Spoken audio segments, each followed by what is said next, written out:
So these next numbers will probably astonish any and all of you. And that being that 13.7 million cases of childhood cancer will be diagnosed from 2020 to 2050. So the next 30 years, most of our lifetimes that we're listening to right now.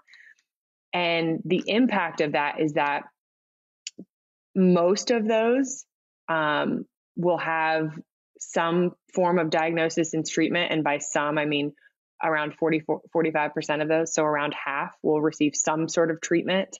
But if they go undiagnosed, 11.1 million of those will die. So like undiagnosed as in like, that's what they're suspecting, that they will have that many cancer diagnosis cases. But a lot of times, especially in underdeveloped world or underdeveloped countries, like we're not only not getting treatment of cancer, but we also have no knowledge of what is actually going on with these children.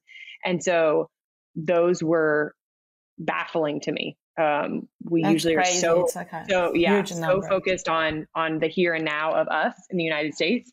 And so there's a lot of there are a few initiatives that are global initiatives that are wanting to address this, and I find that so needed. And why are we just now thinking about this? So it's something that is, I'm definitely glad that it's being brought to the forefront.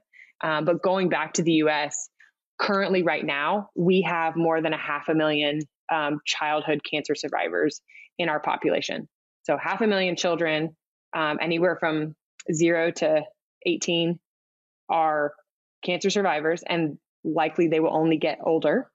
And then we will see them out in our general population community. So whether you work in pediatrics or not, you as an outpatient clinician, as an acute care clinician, as a pelvic health clinician, I mean, all of these people, we are going to start seeing these patients, and more of our past medical history is going to include some sort of cancer diagnosis. So we've come a long way. Like in the 70s, at least in the US, the survival rate was like in the 60% survival rate. And up until like the early 2000s, up to 2011, I think it was, we got into the 80s, and the goal is to increase that further, but we still have so far to go. And the majority of this talk will be, now that we are having more survivors, what does survivorship look like? And what is the morbidity?